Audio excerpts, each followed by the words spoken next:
तो last class में हम लोगों ने वर्क डन कैसे निकालते हैं हमने देख लिया था, ग्राफिकली किस तरह से हम लोग उसको रिप्रेजेंट करते हैं वो देख लिया था। आज हमारा टॉपिक तो छोटे छोटे टॉपिक और बचे हैं, मतलब जितना भी मैंने अभी तक करवाया वो सब क्या है, बेसिक्स है। ठीक है, इन सबको हम लोगों को क्या करना है, चैप्टर में आगे इसको अप्लाई करना है। जैसे फर्स्ट लॉ ऑफ थर्मोडायनामिक्स अभी हम पढ़ेंगे, उससे पहले दो छोटे टॉपिक और हैं जिसको हम लोग कवर कर रहे हैं। तो पहला टॉपिक है हमारे पास properties of state function. State function हमने पढ़ लिया था पहले ही। स्टेट फंक्शन क्या होता है, बेसिकली वो फंक्शन जो कि इनिशियल और फाइनल स्टेट पे डिपेंड करता है, सिर्फ और सिर्फ पाथ पे डिपेंड नहीं करता। ये हमने पहले ही पढ़ लिया, जानते हैं आप सब लोग। ठीक है, तो चलो उनकी प्रॉपर्टीज क्या होती है जरा हम देखें। स्टेट फंक्शन की दो इंपॉर्टेंट प्रॉपर्टीज है। सबसे पहला फर्स्ट प्रॉपर्टी लिखो, फर्स्ट पहली प्रॉपर्टी क्या कहता है, if phi is a state function, if phi is a state function, मान लेते हैं, देखो जरा ध्यान से, मैं कहता हूं कोई phi है, वो एक स्टेट फंक्शन है, समझ में आता है। कोई भी एक हमने एग्जांपल मान लिया, phi वो क्या है, एक स्टेट फंक्शन है। देन देखो बड़ा सिंपल है, स्टेट फंक्शन क्या होता है, सिर्फ इनिशियल और फाइनल स्टेट पे डिपेंड करता है। ठीक है, मैं मान लेता हूं कि जो फंक्शन है स्टेट ए से स्टेट बी पे चला गया, समझ में आता है, स्टेट ए से स्टेट बी पे जाना। ठीक है, तो इसका मतलब क्या होता है, इंटीग्रेशन ऑफ डी फाई, कौन कौन से पॉइंट पर, इनिशियल स्टेट पर और फाइनल स्टेट पर, बात समझ में आता है। इसका वैल्यू हमेशा क्या आएगा, फाई बी माइनस फाई ए। ये कैसे आया, बड़ा सिंपल है, इंटीग्रेशन से डिफरेंशिएशन को खत्म किया, बात समझ में आता है। इसका वैल्यू बनता है फाई, इस पे लिमिट क्या लगाना था, a एंड b। तो जरा ध्यान से देखो, upper limit minus lower limit, आसान था। अब जरा ध्यान से देखो, अगर फाई एक स्टेट फंक्शन है तो ये इंटीग्रेशन का वैल्यू हमेशा यही आएगा। अब चाहे पाथ कुछ भी हो, क्योंकि ये पाथ पे तो डिपेंड ही नहीं करता। मान लो कि ये फंक्शन पहले a से c पर गया, फिर c से कहां आया, b पर आया, तब भी वैल्यू यही रहेगी। कैसे, अब यहां पर फंक्शन दो पार्ट में डिवाइड हो गए, पहले a से c पर जा रहा है, समझ में आता है। तो फंक्शन फाई के लिए क्या लिखूंगा, जरा ध्यान से यहां देखो, अगर a से c पर गया तो a से c d फाई, फिर उसके बाद कहां है, c से b पर आया, फिर क्या लिखूंगा, c से b d फाई। बात समझ में आता है, क्लियर हो गया सबको। कोई फंक्शन है, जरा ध्यान से देखो, तो फाई इंटीग्रेशन डिफरेंशिएशन क्या आंसर आएगा इसका, फाई लिमिट क्या लगानी है, a से c और प्लस इसकी वैल्यू क्या आएगी, फाई c से b। देखो जरा ध्यान से, पहले क्या लगाओगे, upper limit phi c minus lower limit phi a, फिर यहां पर प्लस पहले upper limit phi b minus lower limit phi c। तो ये फाई c से फाई c कैंसिल हो गया, आंसर क्या बचा, phi b minus phi a। दिखाई दे रहा है सबको, phi B minus phi A, मतलब वापस वही आंसर। तो अगर कोई फंक्शन फाई एक स्टेट फंक्शन है तो इंटीग्रेशन ऑफ दिस हमेशा क्या आएगा, ये, चाहे वो किसी भी पाथ की तरफ से आ, चाहे चार पाथ ले ले, यहां से पहले a से d पर गया, d से c पर गया, c से आए, तब भी आंसर क्या आएगा, फाई बी माइनस फाई ए, क्योंकि एक स्टेट फंक्शन है जो कि सिर्फ और सिर्फ किस पे डिपेंड करता है, इनिशियल और फाइनल स्टेट पे डिपेंड करता है। सबको समझ में आ गया। अब देखो सेकंड प्रॉपर्टी, सेकंड प्रॉपर्टी क्या है, which is very important. If phi is a state function, if phi is a state function, अगर phi एक state function है जिसको मैं लिख कैसे रहा हूं, phi of x and y, मतलब phi किस किस पे डिपेंड कर रहा है, x और y पे। phi एक state function है जो कि x और y पे डिपेंड करता है। x और y क्या है, वेरिएबल है, बात समझ में आता है। और phi एक state function है, then ये phi function क्या करेगा, Euler's reciprocity, Euler's reciprocity theorem को क्या करेगा, वो सेटिस्फाई करेगा। अब ये Euler's reciprocity थ्योरम क्या है, वही हमको अभी थोड़ी देर में देखेंगे, बात समझ में आता है। This is very much important, ठीक है, इंपॉर्टेंट है। अगर फाई एक स्टेट फंक्शन है, जैसे मैंने लिया फाई x एंड y क्या है, वेरिएबल्स, तो ये फाई क्या करेगा, आइलर्स रेसिप्रोसिटी थ्योरम को क्या करेगा, सैटिस्फाई करेगा। बात समझ में आता है, क्लियर हो गया सबको। तो पहले इसको उतार लो, उसके बाद आगे चलेंगे। अब देखते हैं स्टेट फंक्शन की प्रॉपर्टी नंबर 2। स्टेट फंक्शन का प्रॉपर्टी नंबर 2 क्या है, लिखो सब लोग। If phi is a state function, if phi is a state function, ठीक है, अगर phi क्या हो, state function, then it must satisfy किसको satisfy करेगा, Euler's reciprocity theorem, Euler's reciprocity theorem। अब ये Euler's reciprocity theorem क्या है, जरा उसको देखो। मैं कहता हूं phi एक फंक्शन है, phi ये क्या है, एक स्टेट फंक्शन है जो किस पे डिपेंड करता है, लेट अस सपोज x और y पे डिपेंड करता है। x और y क्या है, वेरिएबल्स। तो Euler's थ्योरम क्या कहती है, ये मैथ्स का छोटा सा पोर्शन है, आप सिर्फ ध्यान भी रख लोगे तो बायो वाले को चलेगा, मैथ्स वाले थोड़ा सा ध्यान से उसको देखना, ठीक है, वेरी इंपॉर्टेंट, लेकिन केमिस्ट्री पॉइंट ऑफ व्यू से इंपॉर्टेंट है। अगर phi एक स्टेट फंक्शन है तो Euler's की रेसिप्रोसिटी थ्योरम को वो प्रूव करेगा, है बड़ा आसान, जरा ध्यान से देखो। phi किस पे डिपेंड कर रहा है, x और y पे। तो Euler's थ्योरम क्या कहती है कि अगर मैं इस phi का डिफरेंशिएशन करूं किसके रिस्पेक्ट में, x के रिस्पेक्ट में, ध्यान से देखना, इस phi का डिफरेंशिएशन किया किसके रिस्पेक्ट में, x के रिस्पेक्ट में, और जब मैं इसका डिफरेंशिएशन कर रहा था तो मैं y को क्या मान लूं, कांस्टेंट, क्या मान लूं, कांस्टेंट। फिर उसके बाद इसी फंक्शन को जो भी आंसर आएगा उसको मैं क्या कर दूं, y के रिस्पेक्ट में डिफरेंशिएशन करूं, पहले x के रिस्पेक्ट में करूं, बाद में जो बचेगा उसी को किससे, y के रिस्पेक्ट में डिफरेंशिएशन करूं, और मैं x को क्या मान लूं, कांस्टेंट। समझ में आता है, ये किसके बराबर होगा, जरा ध्यान से इसको देखो, इसका जस्ट अपोजिट कर दो। सबसे पहले यहाँ पर किसके रिस्पेक्ट में करो, y के रिस्पेक्ट में, यहाँ किसके रिस्पेक्ट में किया था पहले, x के रिस्पेक्ट में, अब किसके रिस्पेक्ट में करो, y के रिस्पेक्ट में, और किसको कांस्टेंट मान लो, x को। क्लियर हो गया। अब इसी फंक्शन जो बचा हुआ है उसको किसके रिस्पेक्ट में करो, x के रिस्पेक्ट में, और किसको कांस्टेंट मान लो, y को। आसान है, मैं फिर से कह रहा हूं ये दोनों चीजें बराबर आएंगी। क्लियर हो गया। अगर कोई फंक्शन phi है जो x और y पे डिपेंड करता है तो पहले x के रिस्पेक्ट में करो, y को कांस्टेंट मान लो, फिर जो फंक्शन बचा उसको y के रिस्पेक्ट में करो और x को कांस्टेंट मान लो। जो भी आंसर आएगा वो इसके बराबर होना चाहिए। और ये क्या है, उसी फंक्शन को y के रिस्पेक्ट में करो पहले, फिर x को कांस्टेंट मान लो, और फिर उसी फंक्शन को x के रिस्पेक्ट में करो और y को कांस्टेंट मान लो। बात समझ में आता है। इसको हम क्या बोलते हैं, Euler's रेसिप्रोसिटी थ्योरम। क्लियर है सबको। जैसे मैं एक एग्जांपल देता हूं, आपको समझ में आ जाएगा, जरा ध्यान से यहाँ देखो। जैसे कि आपको कोई क्वेश्चन दे दे, क्वेश्चन में क्या कहता है, क्वेश्चन में ये कहता है कि प्रूव दैट, प्रूव करो, prove that volume V in volume V in ideal gas equation, ideal gas equation, ठीक है, is a state function, is a state function।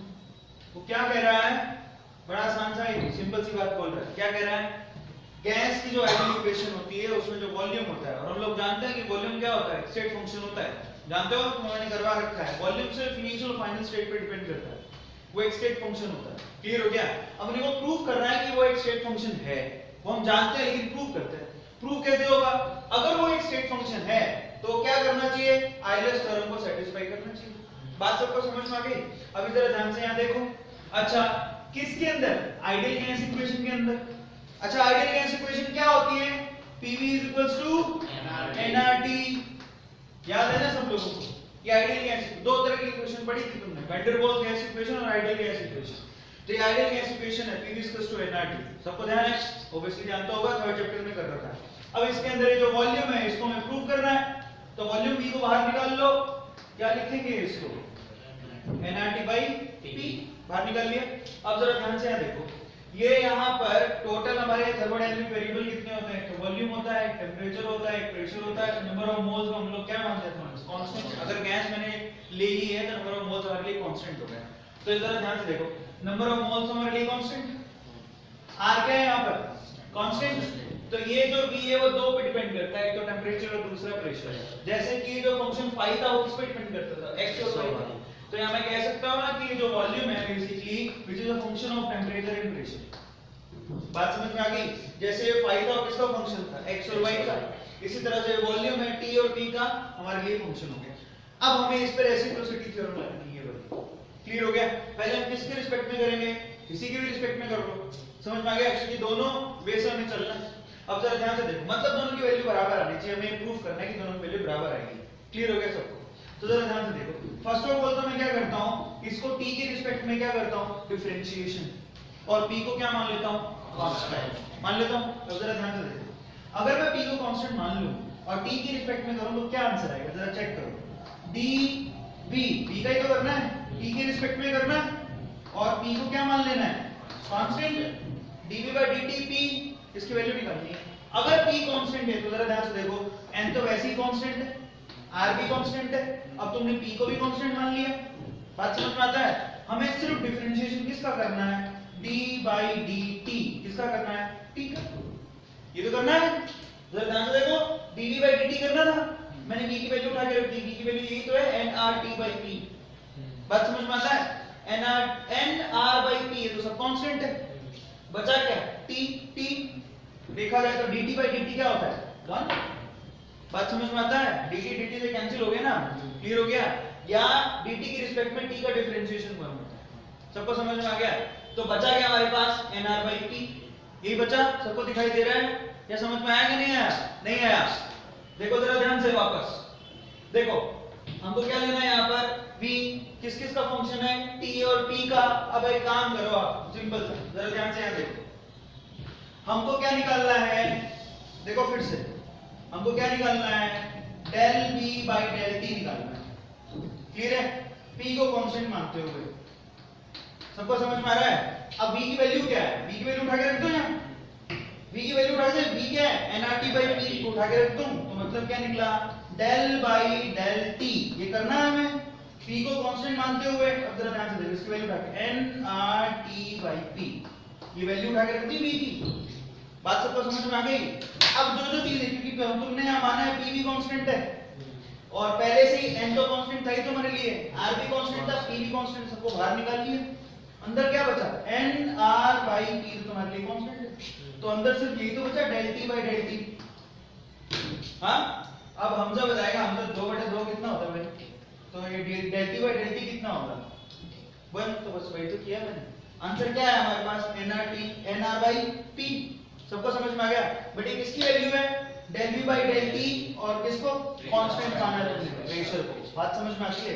अब जरा ध्यान से देखो, अब इसी का किसके रिस्पेक्ट में करना है, पहले तुमने t के रिस्पेक्ट में किया था, अब तुम्हें किसके रिस्पेक्ट में करना है, p के रिस्पेक्ट में, और कांस्टेंट किसको मानना है, t को। बात समझ में आती है? और इसकी वैल्यू तुम्हारे पास ऑलरेडी है, nR/p, दिखाई दे रहा है, यही तो वैल्यू थी। क्लियर हो गया? इसका मतलब तुम्हें किसका करना है, जरा ध्यान से यहाँ देखो, यानी कि तुम्हें del, जरा ध्यान से देखना, del v/del t p, इसकी वैल्यू तो है तुम्हारे पास, यही है, ये वैल्यू उठा के रख रहा हूं मैं यहाँ, रख दूं। जरा ध्यान से देखो, del/del p, इसकी वैल्यू कितनी है, nR/p। बात समझ में आ गई सबको? क्लियर हो गया?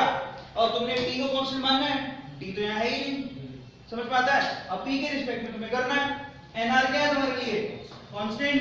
अब तुम्हारे पास बचा क्या, तुम्हें किसका करना है, del/del p, 1/p को तुम्हें क्या करना है, बेसिकली डिफरेंशिएशन। सबको समझ में आ गया? अब मैं तुम्हें यहाँ समझा देता हूँ, ध्यान से तो देखना, x का x⁴ a मान लो, इसको अगर dx ये करते हो तुम, x के रिस्पेक्ट में अगर x⁴ a का डिफरेंशिएशन करते हो तो इसका आंसर होता है axa-1। क्या आता है, axa-1। ये तुम्हें ध्यान रखना है। क्लियर हो गया सबको? अगर a की जगह 1 होता तो 1x1-1, 1 - 1 कितना होता है, 0। इसकी पावर 0 कितनी होती है, 1। सबको समझ में आ गया? तो आंसर उसका कितना आता, 1। वही तो किया तुमने मां। बात सबको समझ में आ गई? अब यहाँ पर क्या है, यहाँ पर e⁻ कितनी है, -1। सबको समझ में आती है? तो अब लगाओ यहाँ पर, अब x की जगह तो तुम्हारे पास क्या है, p, a की जगह क्या है, -1। सबको समझ में आ गया? करो तो इसका जरा ध्यान से, और किसके रिस्पेक्ट में कर रहे हो, p के रिस्पेक्ट में कर रहे हो। सबको समझ में आ गया? इसका क्या निकलेगा, -1। सबको समझ में आ गया, p -1 समझ में आ गया? तो इसका आंसर कितना निकला, -1, p -2। सबको समझ में आ गया? ये मैं वहां रख रहा हूं, तो आंसर कितना आ रहा है जरा चेक करो, which is equals to nr minus का upon p square. p minus 2 का मतलब क्या होता है 1 अपॉन p स्क्वायर, जानते हो? वो मैंने नीचे रख दिया। तो हमारे पास आंसर कितना है इसका minus nr by p square. सबको समझ में आया?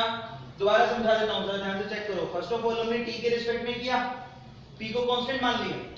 तो p को अगर कांस्टेंट मान लिया तो इसमें p constant n constant r constant, t के रिस्पेक्ट में करना था तो सब कांस्टेंट बाहर आ गए, n r बाई p बचा, del t से del t कैंसिल हो गया।